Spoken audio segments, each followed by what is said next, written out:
Hello, and welcome back to episode 4 of the Life and Mission of St. Mary Euphrasia. I'm so excited to continue this journey with you today as we explore Mary Euphrasia's early days as a sister of Our Lady of Charity. In our last episode, we learned of the struggles and sorrows that Rose Virginie experienced as a teenager. We saw the breakup of her family, the death of her parents, and the hard times she faced at Madame Chaubelet's boarding school. So how have your reflections been going? Are you finding something in common with Rose? One of the things that has really struck me from the last episode is how struggle can help shape us for the good. Who knows if Rose would have been so passionate about making a difference in the world later on if she had not experienced so much sorrow and mistreatment. Yeah, I agree. I find that really remarkable.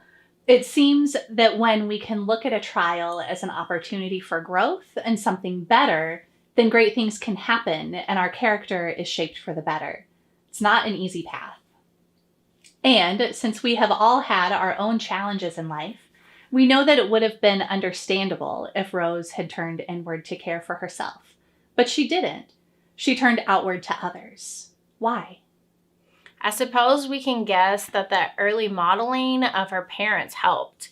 They were in a terrible situation when they came to Normandier, but they made the best of it and even found the energy and love to help others. Rose probably had good mental health from early childhood, and the positive influences of Pauline de Lignac seemed to help, and she had the strength that she found in her faith in God.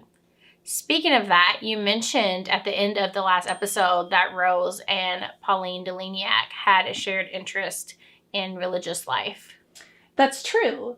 The call to religious life is something that further bonded the two friends. Ultimately, Pauline decided to become an Ursuline sister. She encouraged Rose to join with her, but Rose felt that she had a different calling, but they remained friends into adulthood. As I mentioned in the last episode, not too far from the boarding school was a convent run by the Sisters of Our Lady of Charity. It was called the Refuge of St. Gadian. At the beginning of the 1800s, just after the French Revolution, the Sisters of Our Lady of Charity lived there, along with the women and girls that were entrusted to their care. The refuge was just across the street from the boarding school, so when Rose asked about it, she was told that that's where the bad girls lived. Well, of course they weren't bad girls. At the time, women needed to have a man to protect and provide for them. And if they didn't, they would often have to turn to prostitution or stealing to take care of their kids. The bad girls either didn't have parents or were forced to make some very difficult decisions. Rose understood about suffering and loss, and she knew that they were not bad girls, but girls who needed love, understanding, and help. And she felt a very strong desire to join these sisters. She must have joined right away. She was so unhappy in school. Well, I'm sure she couldn't wait to get started on her new life. However, as a young woman, she had to get the permission of her guardian to be able to enter the convent. Remember, her guardian was her brother-in-law, and he did not want Rose entering this order. He thought that it would be all right if she entered a respectable order, one that took care of the sick or educated young women from high society, but not Our Lady of Charity. He told her no. What was Our Lady of Charity like? Well, Our Lady of Charity was officially recognized in 1666. It was founded by a man named St. John Eudes for the purpose of helping women get off the street and reintegrate into society. The first house was in Caen, France. The sisters wore a white habit, blue cord around their waists, and a silver heart pendant. I remember in the introduction video, you said how much St. Mary Euphrasia liked to read St. John Eudes' books and the history of his life. Yes. So John Eudes was born in Rye, France in 1601. We won't get too much into his story today, but his life was equally as fascinating.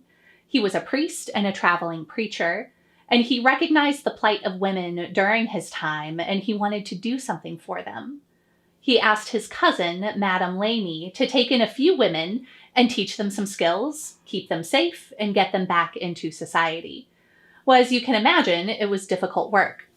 So one day, Madame Lamy saw John Eudes walking down the street with a couple of his friends, and she stuck her head out the window and she yelled at him. And she said, "Where are you going, Father Eudes? To church to pray to the statues? And you'll think quite well of yourself, right? Well, that's not where the query lies. Why don't you do something for these girls and women who are perishing for want of assistance?" Well, that was a real wake-up call for John Eudes.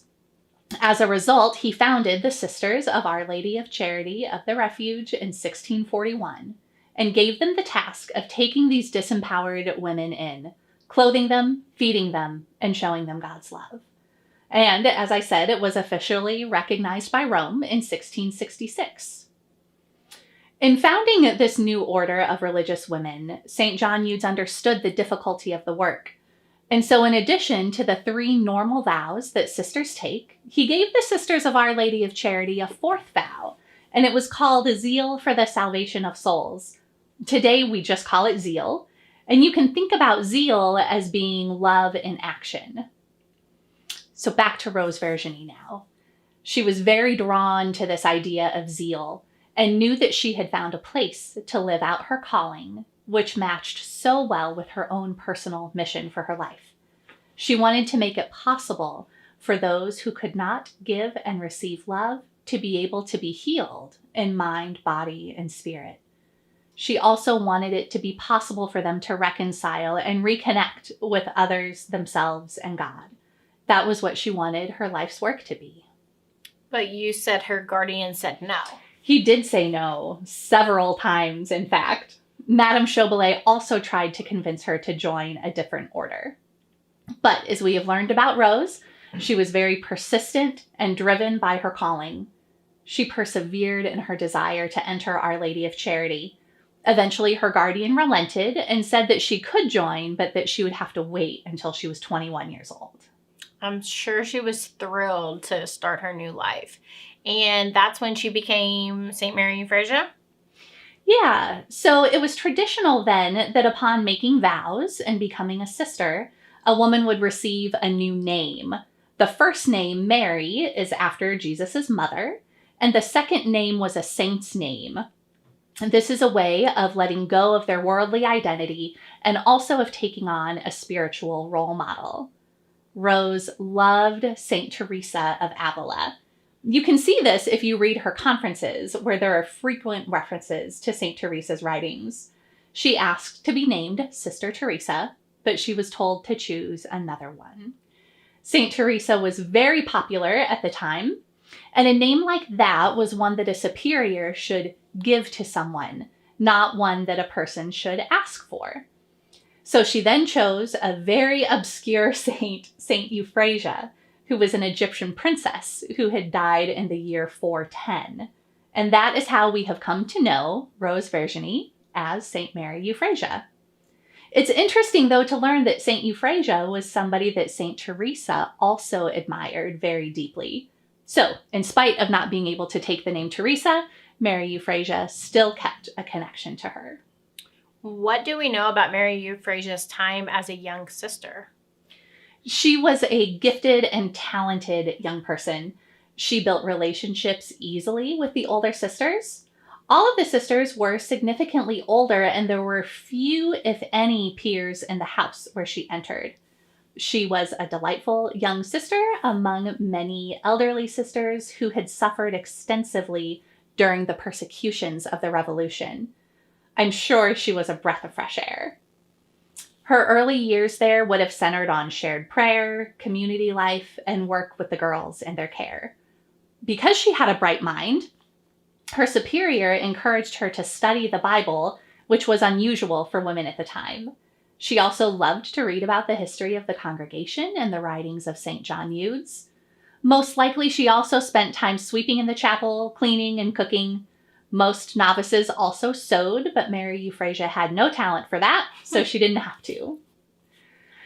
As a young novice, she first encountered working with the girls, and she had a gift for this work.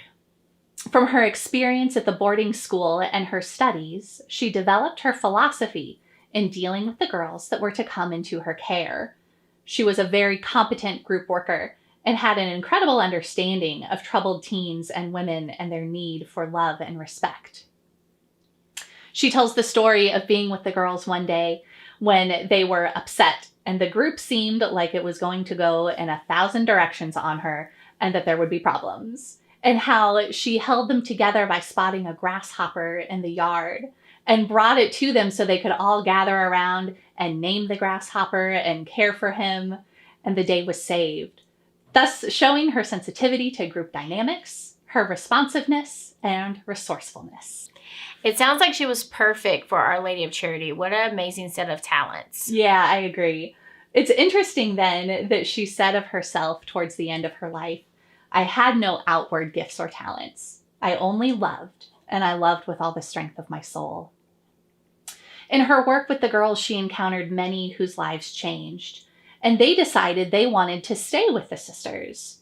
However, at that time, there was no way for them to do that. If girls or women had come from a rougher past, they were not allowed to be sisters, even if they wanted to. I think that must have bothered Mary Euphrasia. So some years passed with her working in the group and learning about community life as a sister of Our Lady of Charity. In 1825, when she was only 29, she was unanimously elected superior of her house in Tours. And this was quite remarkable because normally somebody had to be 40 before they were elected. The house in Tours had to get special permission from Rome to make that happen. So that should tell us just how gifted she was and how highly her sisters thought of her. This was a pivotal point in Mary Euphrasia's life. She was placed in a position of leadership in spite of her young age. She had fears and anxieties, and yet she maintained confidence in her calling from God. She believed in the power and the practice of prayer in her life and work. Remember the girls I mentioned a minute ago who wanted to join the sisters but were unable? Well, Mary Euphrasia's first official act as superior was to found a new community devoted to prayer called the Magdalens. And this is who we now know as the Contemplative Sisters. They were founded specifically to pray for the work. And since this was a new branch of sisters, the girls who had been in the program were allowed to join. So that brings us to the end of this episode. We have seen the influence her parents had on her and the early example she had of people who turn outward to comfort others. We have seen her gifts at work and her personal calling to help those most in need. And we are beginning to see the development of her as a leader. So we're going to give you some time now to reflect upon your own calling to be a good shepherd. Take some time with the reflection questions to journal and maybe to share your answers with a group. In our next episode, we'll hear of Mary Euphrasia's split with Our Lady of Charity, the development of the Generalate, and the expansion of the mission to the world. See you then.